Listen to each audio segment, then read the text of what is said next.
It took nearly 24 hours for President Donald Trump to tweet about the news that his former National Security Advisor Michael Flynn pleaded guilty to lying to FBI agents. A delay that Trump's advisors said was not uncommon for the president, who often tweets after catching up on cable news. Many Republicans at first saw the radio silence as a welcome sign of restraint. Story continued below, but by Sunday, the notoriously hot-headed president had already claimed Flynn was fired earlier this year in part for lying to the FBI and had moved on to accusing the nation's top law enforcement agency of being in tatters. Worst in history, but fear not, we will bring it back to greatness, he tweeted. The tweets all combined to reignite fears among people close to Trump that the president is not taking the special counsel's investigation seriously enough and is getting bad advice from his legal team. Trump supporters, former campaign aides and former administration officials are beginning to privately raise red flags that the White House can't keep up with the president's own tweets and doesn't have a coherent messaging strategy on the Russia investigation, according to interviews with a half-dozen people close to the president. By signing up, you agree to receive email newsletters or alerts from Politico. You can unsubscribe at any time.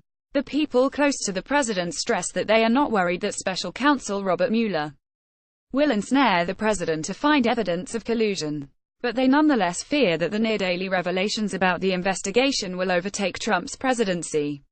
There's no quarterback. There's no strategy. They're literally making it up as they go along, said one of the people. We're in very dangerous territory.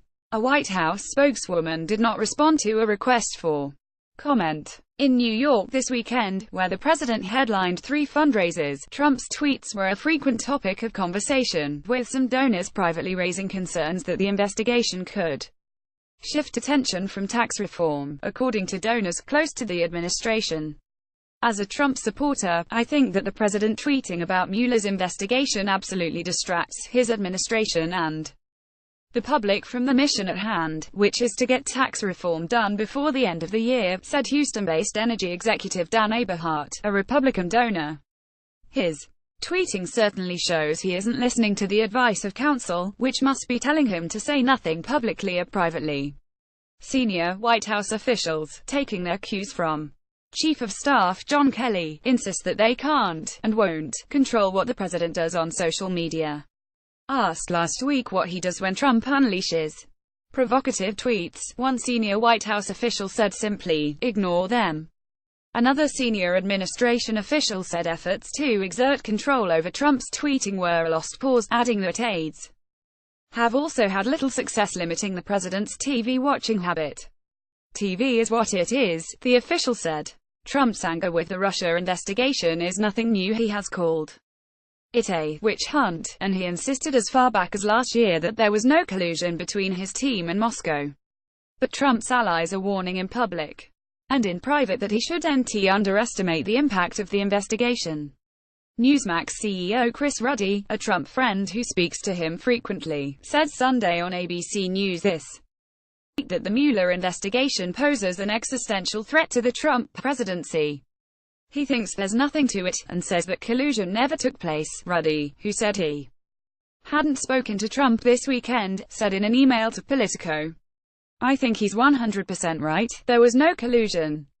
But Mueller is looking for much more than collusion. The indictments and pleas to date demonstrate that. White House lawyer Ty Cobb has repeatedly promised the president that Mueller's investigation will be over soon, a pledge that outside Trump advisors worry is divorced from reality. Nonetheless, Trump has internalized Cobb's comments, telling friends that he isn't worried about the probe.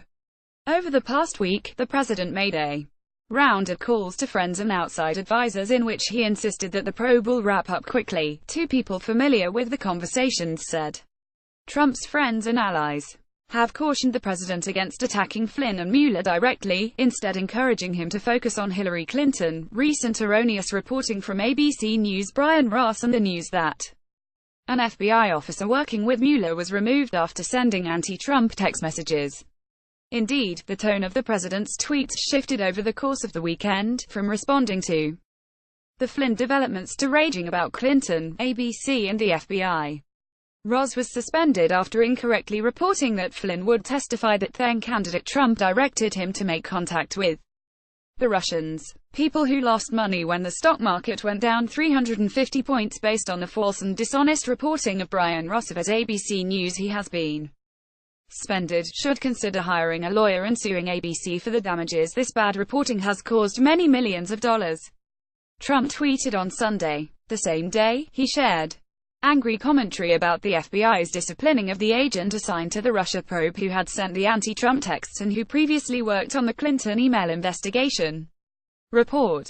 ANTITRUMP FBI agent LED Clinton email probe. Now it all starts to make sense, Trump tweeted. But the president also retweeted a tweet from a conservative pundit that called on FBI Director Christopher Wray to clean house at the Bureau, raising fears that Trump could go on a firing spree that could end in Mueller's ouster. Many of Trump's allies believe such a move would have disastrous consequences, further alienating him from Republicans in Congress and damaging his prospects for re-election. And on Saturday, he sent a missive that he had to fire General Flynn because he lied to the vice president and the FBI. The tweet immediately raised questions about whether Trump knew when he fired Flynn that the Flynn advisor was lying to the FBI, a revelation that, if true, could greatly raise the stakes in the investigation. Trump's aide scrambled to explain the tweet. Trump's personal lawyer, John Dowd, told Politico on Sunday that he drafted it, adding that he believed it was posted online by social media director Dan Scavino. Dowd's confession was met with widespread skepticism from Democrats and some Republicans, who doubted a White House lawyer would craft such a potentially damaging tweet. Asked whether he believes the tweet could make the president vulnerable in the Mueller probe, Dowd said, "Not at all." Some outside lawyers disagreed. Peter Zeidenberg, who served on the Justice Department's special prosecution team during the George W. Bush era Valerie Plame investigation, said Trump's tweets and public statements are extremely damaging to him and helpful to Mueller's team.